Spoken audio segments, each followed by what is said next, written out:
তো একটা nuclear reaction হওয়ার শর্ত হচ্ছে এটা যে যখন একটা প্রজেক্টাইল একটা নিউক্লিয়াসকে এসে ধাক্কা দিবে, ধরলাম যে এটা হচ্ছে প্যারেন্ট, এটা হচ্ছে প্রজেক্টাইল। তো এই প্রজেক্টাইলটা যখন একটা মিনিমাম কাইনেটিক এনার্জি নিয়ে যখন এই নিউক্লিয়াসটা ধাক্কা দিবে, এর কাইনেটিক এনার্জি আর এটার এই যে নিউক্লিয়াসটা, এটার যে বাইন্ডিং এনার্জিটা মানে যেটা আছে এটা না, মানে এইটার সাথে যুক্ত হয়ে যে মানে কম্পাউন্ড নিউক্লিয়াসটা ফর্ম হবে। কম্পাউন্ড নিউক্লিয়াসটা ধরলাম যে অ্যালুমিনিয়াম যেটা তৈরি হয়েছিল, কম্পাউন্ড নিউক্লিয়াসের যে বাইন্ডিং এনার্জি, এই কম্পাউন্ড নিউক্লিয়াসের বাইন্ডিং এনার্জি আর হচ্ছে এর যে কাইনেটিক এনার্জিটা, এটা অ্যাড হয়ে এই যে কম্পাউন্ড নিউক্লিয়াসটা আছে, কম্পাউন্ড নিউক্লিয়াসের এনার্জি স্টেটের সাথে ওভারল্যাপ করতে হবে। মানে এই যে কম্পাউন্ড নিউক্লিয়াসটা, এটা ধরলাম যে হচ্ছে কি, আমি একটা উদাহরণ দিতেছিলাম যে অ্যালুমিনিয়াম 13। তো অ্যালুমিনিয়াম 13-এর একটা মানে এনার্জি স্টেট অলরেডি আমরা জানি, যদিও এটা ফর্ম হয় নাই, কিন্তু এর এনার্জি স্টেটগুলো আমরা জানি। তো এটা এক্সপেরিমেন্টালি জানি। এখন এই যে কম্পাউন্ড নিউক্লিয়াসের যে হচ্ছে মানে বাইন্ডিং এনার্জিটা, এই বাইন্ডিং এনার্জির সাথে আমার যে প্রজেক্টাইলটা এই কম্পাউন্ড নিউক্লিয়াসটা বানাইছে, মানে আগে একটা টার্গেট ছিল না, যে এই একটা টার্গেটটাই তো হচ্ছে মানে ট্রান্সফর্ম হয়ে হচ্ছে এটা প্রডিউস হলো। টার্গেটের উপর যখন প্রজেক্টাইল আসছে একটা কাইনেটিক এনার্জি নিয়ে, তখন হচ্ছে এই মানে কম্পাউন্ড নিউক্লিয়াসটা ফর্ম হচ্ছে, যেটা হচ্ছে মেটাস্টেবল। তো এই কাইনেটিক এনার্জিটা আর এই যে কম্পাউন্ড নিউক্লিয়াসের যে বাইন্ডিং এনার্জিটা, এটা অ্যাড হয়ে যখন একটা এনার্জি স্টেটের সাথে ওভারল্যাপ হবে, কার, এই অ্যালুমিনিয়াম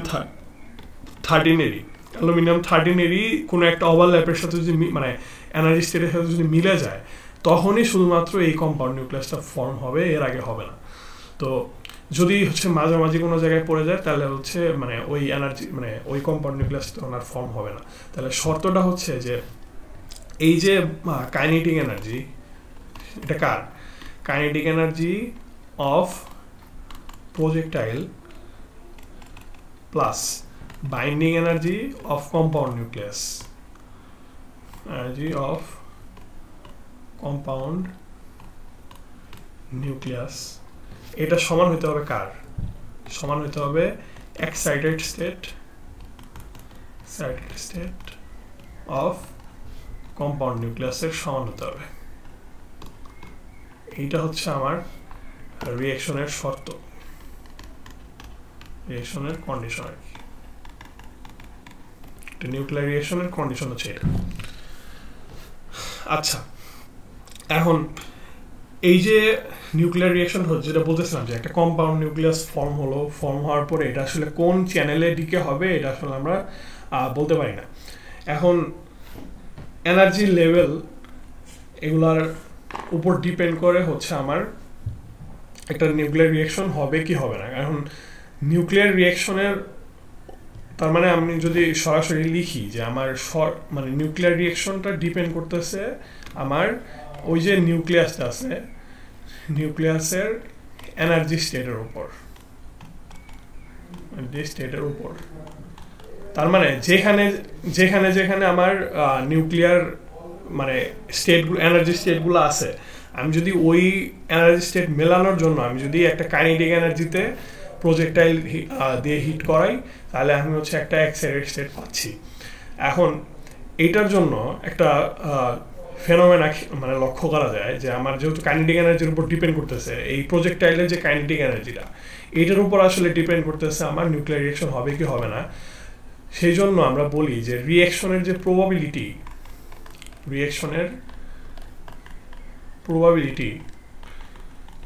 এটা ইজ এ ফাংশন অফ কি, ফাংশন অফ প্রজেক্টাইলের যে এনার্জি, ই হচ্ছে প্রজেক্টাইলের এনার্জি।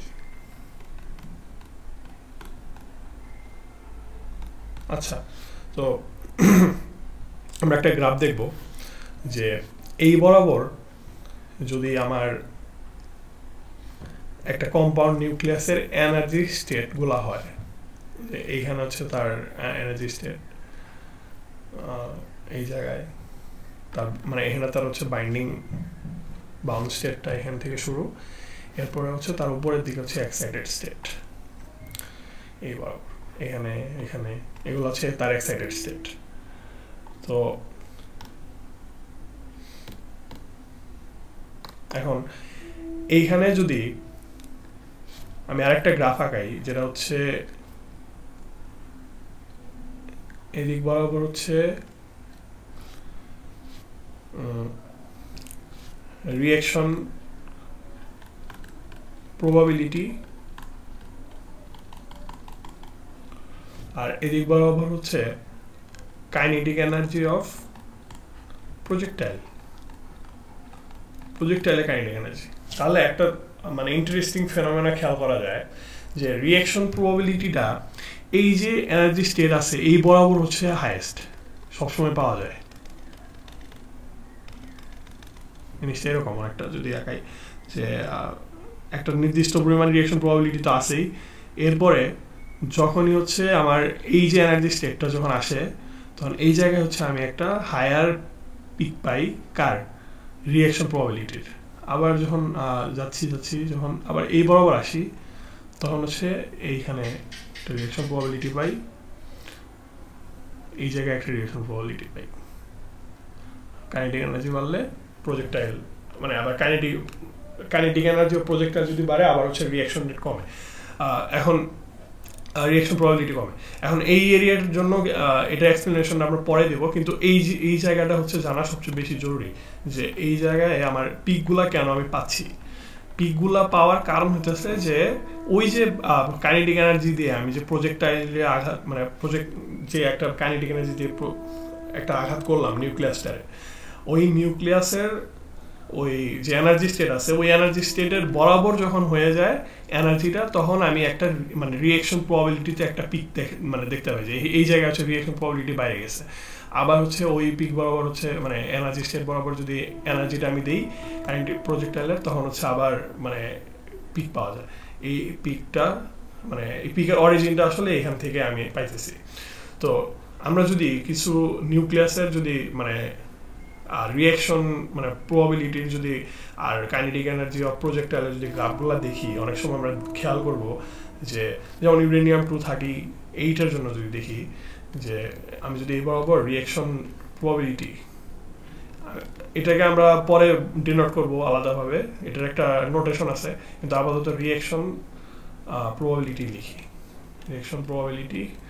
আর এদিক বরাবর হচ্ছে কাইনেটিক এনার্জি। কাইনেটিক এনার্জি কার? এটা হচ্ছে প্রজেক্টাইলের কাইনেটিক এনার্জি, যে নিউট্রন হতে পারে এটা। তো আমরা দেখতে পাই যে রিঅ্যাকশন প্রবাবিলিটিটা অনেকটা এরকম হয় যে এনার্জি যখন বাড়তেছে তখন এটা কমতেছে, কিন্তু একটা জায়গায় গিয়ে এরকম আমরা কিছু লাইন দেখি, লাইন দেখার পর আবার হচ্ছে এই যে জায়গাটা হচ্ছে এরকম একটা দেখা যায়। এটা 238 জন্য যদি দেখি এরকম 238 অ্যাবজর্পশন রিঅ্যাকশন রেট বা রিঅ্যাকশন প্রবাবিলিটি আপাতত ধরতেছি রিঅ্যাকশন প্রবাবিলিটি, কিন্তু কোন রিঅ্যাকশন এটা আপাতত মানে ডিফাইন করতেছি না। এই যে রিজিয়নটা, এই রিজিয়নটার আমরা বলি হচ্ছে রেজোনেন্স। এটার বলি 1/v রিজিয়ন, আর এই জায়গাটার বলে অনেকটা এটা ওইভাবে ডিনোট করে না, এটা হচ্ছে আনরিজলভড একটা রিজন, মানে এটা এখনো রিজলভ করা হয় না। আমরা হাই এনার্জিতে আরো এক্সপেরিমেন্ট করতেছি, এই জায়গাটা হচ্ছে মানে ওয়েলি ডিফাইন্ড না অনেক সময়, তো এটা নিয়ে আমাদের অত চিন্তা নাই। কিন্তু ফাস্ট যে রিঅ্যাক্টরগুলো আছে, ফাস্ট রিঅ্যাক্টর মানে যেগুলো হচ্ছে ফাস্ট নিউট্রনের রিঅ্যাকশন করে, ওইখানে হচ্ছে আমরা এই রিজনে আর কি কাজ করি তখন, কারণ নিউট্রনের এনার্জিগুলো তখন বেশি থাকে। তো যাই হোক, আমরা রিঅ্যাক্টর ফিজিক্সের বিস্তারিত আরও জানবো, কিন্তু এইখানে যে মানে বোঝার যে বিষয়টা সেটা হচ্ছে এই রেজোনেন্সের আসলে অরিজিনটা কি। রেজোনেন্সের অরিজিনটা হচ্ছে যে এই যে আমার রিঅ্যাকশন প্রবাবিলিটিটা ওই একটা নিউক্লিয়াসের এনার্জি স্টেটের উপর আসলে ডিপেন্ড করে, যেখানে যেখানে আমি এনার্জি স্টেট পাই ওই জায়গায় আর কি পিকগুলো পাই। তো একটা জিনিস খেয়াল করলে দেখবো যে যেগুলো হচ্ছে লাইট নিউক্লিয়াই যেগুলো আছে, লাইট নিউক্লিয়ার মানে হচ্ছে আমার ওই যেগুলোর জেড হচ্ছে কম, লাইট নিউক্লিয়ারের ক্ষেত্রে যেটা দেখা যায় সেটা হচ্ছে যে এই যে পিকগুলো আছে না ওগুলো অনেক দূরে দূরে, হঠাৎ করে একটা পিক আছে থাকলেও একটা এরকম, কিন্তু যেগুলো হেভি নিউক্লিয়ার ক্ষেত্রে সাধারণত এই রেজোনেন্স রিজনগুলো দেখা যায়। এটার কারণ হচ্ছে যে লাইট নিউক্লিয়ারগুলোতে, একটা লাইট নিউক্লিয়ার যদি নেই, এটা যদি লাইট নিউক্লিয়ার হয়, লাইট নিউক্লিয়ারের জন্য এটা যদি বাইন্ডিং এনার্জি থাকে, তো এই যে মেটাস্টেবল যে স্টেটগুলো আছে, মেটাস্টেবল স্টেটগুলো অনেক দূরে দূরে। এটা যদি একটা স্টেট হয়, পরের স্টেট দেখবো আমি অনেক দূরে, এদের মধ্যে এনার্জি গ্যাপ অনেক বেশি। কিন্তু যে মানে হেভি নিউক্লিয়ার যেগুলো আছে, হেভি নিউক্লিয়ারের ক্ষেত্রে আমার এইটা যদি হয় মানে বাইন্ডিং এনার্জি, তো ইগুলা হচ্ছে কাছাকাছি, ওই যে এনার্জি স্টেটগুলা এগুলো হচ্ছে কাছাকাছি। তো সাধারণত এই কারণেই আমরা দেখি যে মানে রিয়েকশন যে মানে রেটগুলা, রিয়েকশন রেট বা রিয়েকশন প্রবাবিলিটি যেটা বলি, এটা এই ক্ষেত্রে হচ্ছে বেশি, জিনিসটা এরকম। তো মূলত মানে রেজোনেন্সের যে কারণটা, এটা আসলে এই এনার্জি স্টেটগুলা থেকেই আসতেছে। আচ্ছা, তো এই এনার্জি স্টেটগুলা এগুলার মানে যে প্রস্থ, আমরা যেটা বলি যে আমরা দেখছিলাম যে অনেক সময় অ্যাটমের ক্ষেত্রে আমরা শেলগুলার একটা লাইন হিসেবে কনসিডার করছিলাম, কিন্তু যখন মাল্টিপল যখন অ্যাটমের কথা চলে আসে, আমরা সেমিকন্ডাক্টরে পড়ছি যে এই যে শেলগুলো আছে এগুলো একটা ব্যান্ডের মতো কাজ করে, শেলগুলো একটা ব্যান্ডের মতো কাজ করে, এগুলো এক একটা শেল। এই যে এই শেলগুলা, এই শেলটাই আসলে এটা। তো নিউক্লিয়াসের ক্ষেত্রেও জিনিসটা এমন হয়। তো নিউক্লিয়াসের জন্য আমি যখন এই কি বলে এই যে নিউক্লিয়াসের জন্য যে এনার্জি স্টেটগুলো, এগুলোর যদি আমি ব্যান্ড আকারে লিখি, এগুলার আমি গামা দ্বারা প্রকাশ করতেছি, প্রত্যেকটারে এক একটা গামা দ্বারা প্রকাশ করতেছি। এটারে বলে হচ্ছে এনার্জি উইট, এনার্জি উইট। এই এনার্জি উইটটার যে মানে নেচার, এইটা হচ্ছে আমরা ডেরাইভ করি একটা ফর্মুলা থেকে, এটা বলে হচ্ছে ব্রেইট উইগনার ফর্মুলা।